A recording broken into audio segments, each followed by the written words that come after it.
how I helped a kids Brazilian Jiu-Jitsu coach improve their program in under 15 minutes. So I had a lovely chat with a gentleman this morning who was in America, and we were discussing his kids Brazilian Jiu-Jitsu program, and he was just really wanting to get a little bit of feedback and ask some questions about how I do my program or ways that he could improve his program. Now, he's had a gym for over a year and a half now, and he's recently started his kids program. So he's now looking at the very beginning stages of enrolling students and finding his feet as a kids Brazilian Jiu-Jitsu instructor. So his first green flag was that he uses CLA for his kids.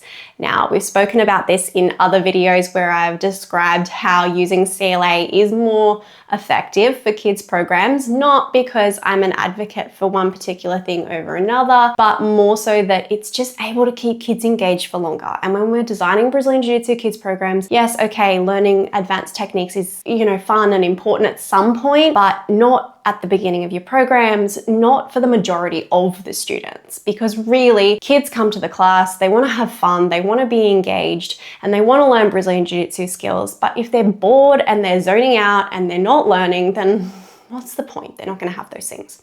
So this guy already was like, yep, I use the constraint-led approach. He does like a hybrid method, which is totally fine, you do you.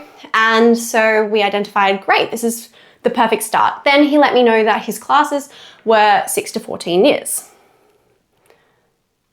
So we know now that his 6 to 14 years class was designed because when you first start a program, you don't necessarily need to have a massive split in your kids' classes. But what happens here is when we have a 6 to 14 years split, it's not developmentally appropriate, because we've discussed in other videos and on my social media about the age range of development in the brain and how kids play and how this affects how they're able to interact and learn. So we need to consider the age range and development.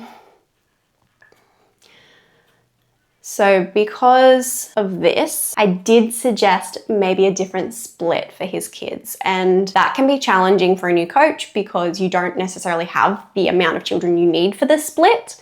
And I get that, and I totally respect that. So then maybe a suggestion would be to split the class by age, but just keep the same time. So maybe you have 2 coaches or 3 coaches on the mat, depending on the amount of students you have. And if you have majority of sort of one size or one age, you can just kind of go with the whole class together. But if you have a bit of a split, then you can have like a level 1 and a level 2, or a group A and a group B, and you can put sort of your 6 to 8 to 9 in one group and your 9 to 14, sort of 15 in the other group, but it is in the same class and it's at the same time. Now, the reason I suggest that is because when we have 2 age groups in the same class,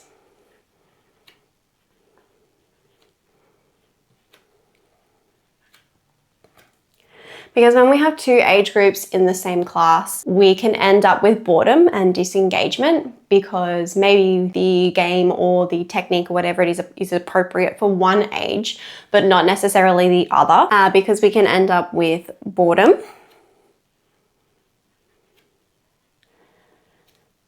disengagement, or disengaged, because you've got one group that is sort of 6 to 7, one group that is 9 to 15, it's a bit harder. But also, we end up with this thing where it ends up harder to recruit a certain age group when they're going to all be attending in the same class. So it took me a very long time to be able to get many sort of 13, 14-year-old kids. They're at an awkward sort of age to start something like Brazilian Jiu-Jitsu. And if you have a class that's 6 to 14s and you have a 14-year-old that walks into a session with a bunch of 6 and 7-year-olds, they're gonna feel pretty out of place. They're already awkward teenagers, they're already feeling a little bit uncomfortable. And then putting them with kids, it's gonna feel a little bit too kiddish. So, kiddish. And not challenging. We then end up with this problem where the kids aren't necessarily being challenged, they're not feeling supported, it's kind of a little bit too kiddish for them, and then they don't return. And I know personally, that it just takes 1 or 2 to stick it out before then it starts to build a bigger group. Now my group is 9 to 14s, and even at 9, if most of my class is 9 and I have a 14-year-old that comes in that's already gone through puberty, it can still be really challenging. But I've now, through time and through effort, been able to build a group that then has both. But when you're starting, you don't have this. And so keeping that in mind when you're splitting your classes is really important. The next thing that we identified as well is if you're a new coach to your kids program and you're looking to develop a kids program and you're setting up your timetable, if you set a class for 6 to 14-year-olds at 4 o'clock on a Monday, and then in 6 months' time you change that, parents don't like change. So let's put that in here. Parents don't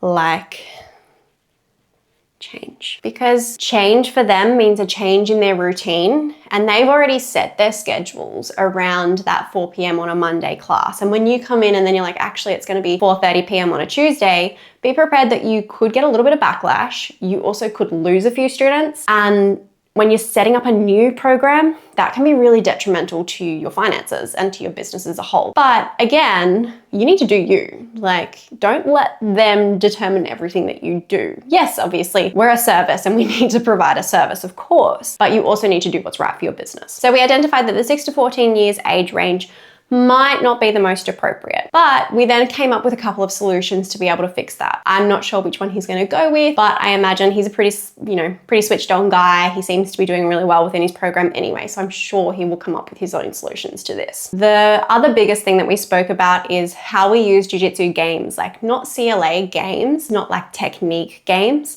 but actual just fun, silly, engaging games. Now, I personally don't really use any game that is not somehow related to the skill of Brazilian Jiu-Jitsu. So I don't do, like I think I've spoken about it in other videos, I don't really do like handstand competitions or things that aren't going to be directly related to the skill that I'm trying to teach. Of course, if I'm teaching a bunch of 4-year-olds, my games are definitely a little bit more silly. I do still do like a red light, green light. But again, even then, it's learning how to be able to move and then stop and move and stop and creating base and creating listening skills. So it's still somehow related. But we spoke about, jiu-jitsu games that are just fun, and how do we use those? And more importantly, do I use those as a reward at the end of the class? So it's like, all right, guys, we're just gonna drill the knee cut pass another 10 times, but if you use your listening ears or you keep listening, then at the end of the class, I'll let you play bull rush. This isn't what he said, by the way. This is just an example. And no, I don't. I never used rewards during my teaching career. Actually, that's probably pretty strong. I'm sure somewhere along the way I did bribe a child to do something. I'm sure I did. Tough days. Sometimes you just gotta bribe a kid. But in all seriousness, I don't use rewards. So instead of having that reward at the end of the class, I embed it into their sessions.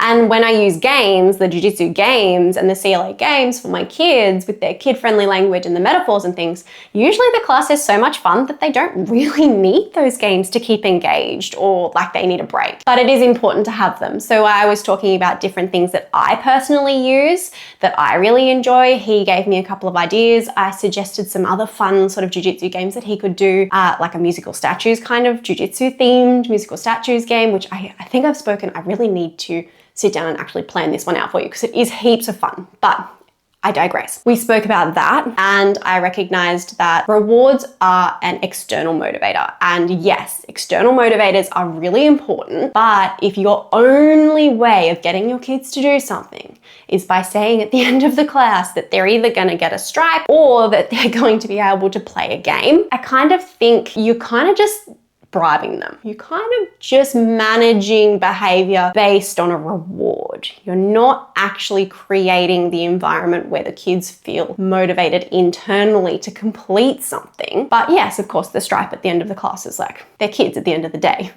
They love things. So again, in 15 minutes, we managed to talk about their entire age range, how to split this a little bit more developmentally appropriate, and then how rewards are not always the answer.